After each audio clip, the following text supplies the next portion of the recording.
Hi, I'm Carrie and welcome to my channel. Today I'm going to show you my Mine, All Mine decks. So what are the Mine, All Mine decks? These are decks I've never used to read for anyone else. I haven't done a pick a card with them. I haven't done reading for the collective or clients or anything. And I had more than this that were just decks for me. But as I keep getting decks in, I've got to start using them for other things also. One of them that I just started using for in client readings is my Tarot Muha deck, which I use that for myself for quite some time, and I love that one. But anyway, so I think I have about 10 set aside. So I don't even know if this is a tag already. If it's not, let's start one. Hashtag Mine, All Mine Tarot. But here's my first one is the Sasuarabito Tarot. I love this, and I can't remember what other tag I did that talked about shadow decks, and I think I said I didn't have any decks for shadow, but that's not true. I did this whole, I think it was Seed of Shakti, had this several weeks prompts, and I felt that they were kind of shadowy type prompts, and this is the deck that I used for that study. And wow, was it intense. So I really know this deck now as my shadow deck. And it's what I turn to if I'm going to do any shadow work. And it really doesn't pull any punches for me. And I love the artwork on it. But yes, I will not use this now for anyone else since I did that deep work with it and bonded to it in that way. These decks are in no particular order either. I should have said that from the beginning. I have talked about this deck, I think, in almost every video that I've done on this channel, and I only have a handful of them up, so I am not going to spend a lot of time on it. But this is my Dream Visions Tarot, and this deck I have already mentioned multiple times, the connection to spirit that I have with it. So this deck will never be used for another person. This Mine, All Mine is an oracle, and it is the Roots and Wings Oracle. As soon as I got this, I knew this was not going to be spoiled by any other reading except for myself. I love the balance in this deck. I love that it isn't all to the light or all to the dark. There's just, you know, like I said, that equal balance in it. I love the kind of the clean images. Maybe it's the white borders that makes it feel that way. I've taken this deck on vacations with me. I've read with it at the beach. It's just, it's a powerful deck for me, and it tells me what I need to hear, sometimes with 1 or 2 cards max. So this is an oracle that I will definitely be saving for myself and not reading for anybody else with it. My next All Mine deck is my This Might Hurt Tarot. And this one is, I have plenty of other decks that are Rider-Waite clone that I can use for clients. And so I wanted a Rider-Waite clone just for myself. And the characters and the imagery on here is right in my aesthetic, which I think I've also showed this deck on here before. So I knew that I wasn't going to use this to read for any other clients. So this is an all mine deck. Another all mine tarot is the Forhaxa Tarot. Another deck I've talked about on here. I tend to talk about my favorites, can you tell? I was looking for a fairy deck, or fae energy deck, not fairy, I guess, but fae energy. And I had really been debating about the Tarot of the She. And it was in my cart and out of my cart, and I tried to bring myself to purchase it.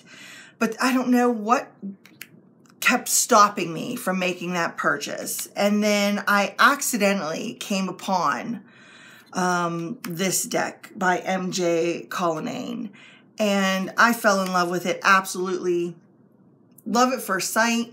Cart, purchase, done. There was no thinking about it. And so I knew right then that I would be bonded to this fae type energy in here.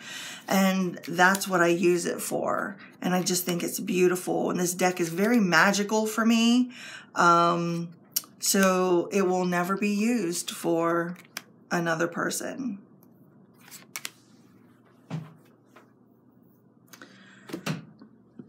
My next deck that will never be used for anyone but me is my Green Witch Tarot. And for this one, I have a few, I guess, witchy type decks. I have the Witch's Tarot, the Witch Tarot. It's strictly used for magical purposes only. It doesn't get used in any other style readings or anything. It is strictly used for that. So I guess I could have included that. Then I had gotten the Everyday Witch Tarot, and I loved it. And I loved it so much that I just felt that I needed to share it with everybody. And I used it in a group that I run and have done readings with it and everything, and it's a favorite of everybody's. So yeah, I wanted a witchy style deck that was just for me to do readings with, not for magical purposes or anything like that. And I saw a lot of people in one of the tarot groups I belong to talking about the Green Witch Tarot, and saw a few videos on it and looked it up, and I snatched it up on one of, I think Lilowin's sales maybe. And I just love it. It gives me that witchy little bit of magical vibe that I want for my readings, for certain readings, I should say. And it doesn't get used for anybody else. And I should say, which I guess is kind of a tarot quirk, nobody gets to touch my cards. Nobody. I will throw in a disclaimer to that. I have let my husband touch not decks that I use for myself, but my other decks. I have let my husband look through a couple of those and sage them, smoke them, whatever, right after that. When I used to have gatherings at my house with some group members that were local and things, I would have certain decks that would get put out for them, and they could do whatever, read with it however they wanted, and I didn't worry about it because those decks weren't in use for me anymore, so I didn't care if those ones were touched. But my hard rule is nobody touches my decks, nobody shuffles my decks. Yeah, I know it's, you know, whatever, strange, but that's just how I am. So this is my witchy deck for myself. The next deck for myself, and we only have 3 left after this, is new, and I've only got to work with it a couple times. and that is the Dreamkeepers Tarot. I resisted this deck, and I don't know why, because as soon as I had it in my hands and flipped through it and worked on bonding with it, and I connected to it instantly.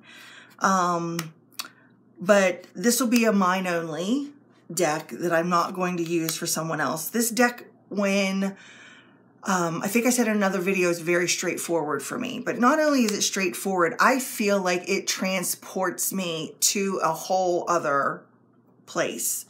Yes, I know it's very dream-like, but I do feel that I am transported somewhere else in using this deck, and I just absolutely love that. And so because of that, I am not going to use it for clients or for any other reason, but for myself only. So this next deck, it was bought for a specific reason. Matter of fact, the one right after this was also bought for a specific reason. And this is my Mother Mary Oracle. I had been trying for years to find a goddess to connect to work with. And nothing was working for me.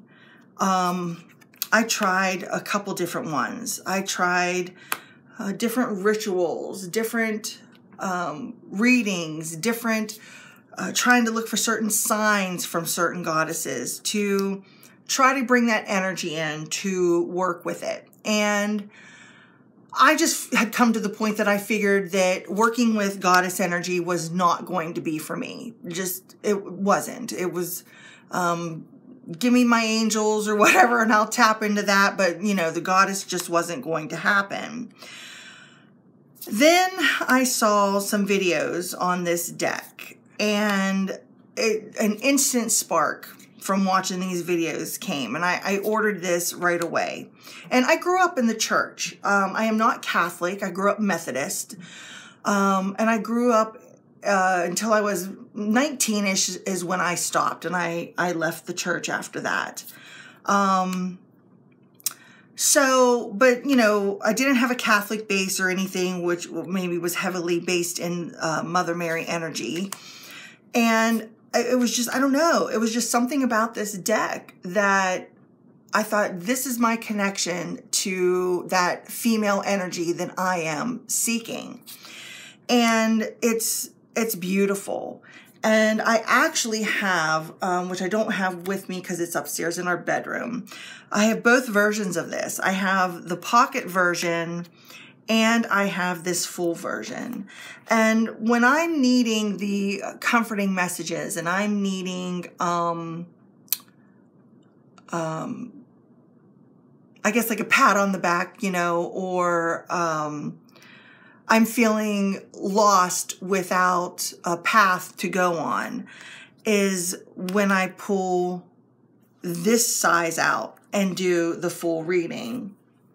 And I even created my own little journal for that reason.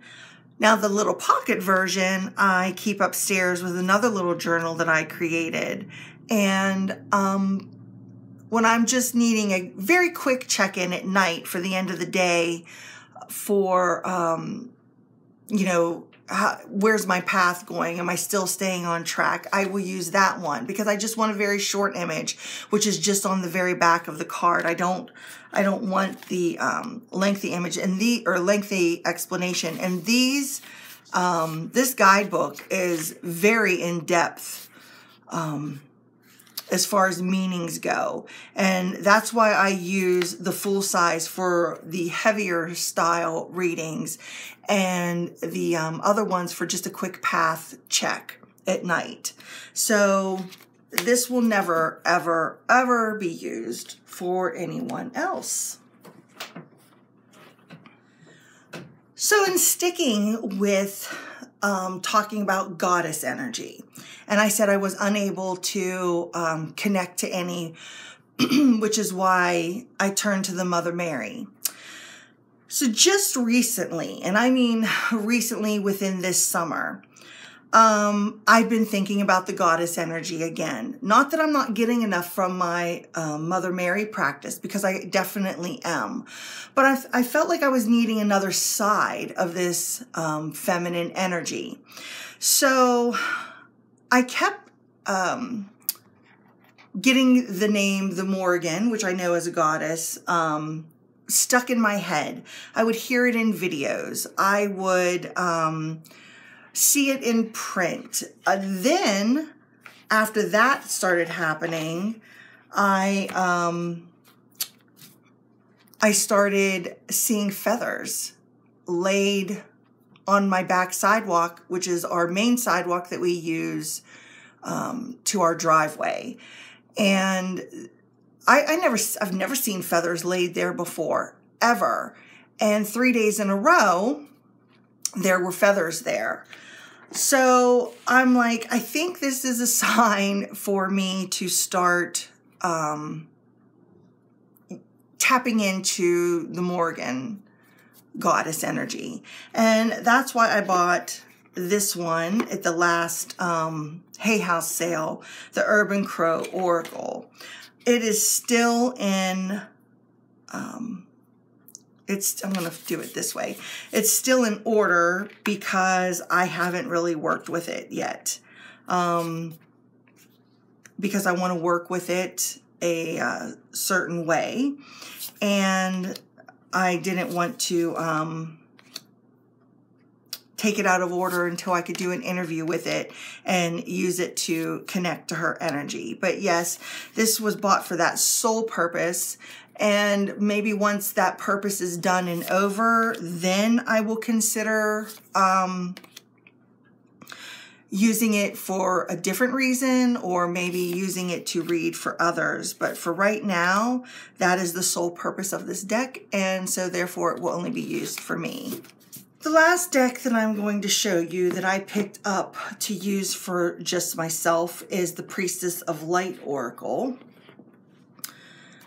And I mean, who can resist one of Hay House's 50% off sales? But anyway, I felt that this had a lot of feminine energy to it, hence the name, I guess, the Priestess of Light. And that was one of the reasons that I bought it. I don't know, I feel like I need to balance out or get a balance of, I guess, feminine energy in my life, because I'm surrounded by males, I guess. And so I look towards my decks to get it that way a little bit. But I wanted something that, like I said, was female based. I know there's a divine masculine in here, which that's fine. But this is the last deck that, as of for right now, I haven't fully used it yet. But for right now will be my one and my only, I guess, for me deck. But that's not to say that that won't change later on, because this seems more as a general type deck as I look through it and stuff. So we will see. We'll see what comes of it later on. But for right now, I'm just saving it for me and not using it for anyone else. So that is most of the all mine decks. There may be just a small handful more that I have not used for anybody else. And I am really curious to know if you do this in your practice. Do you have certain decks that are only for you and that you would never use on a client or use in a pick a card scenario or anything of that nature? And like I said, I don't know if this is already a hashtag, but let's go ahead and do one of mine, All Mine Tarot, and make sure you tag me in it, because I would absolutely love to see what decks that you keep for yourself that you would never use for anyone else. So until next time, bye.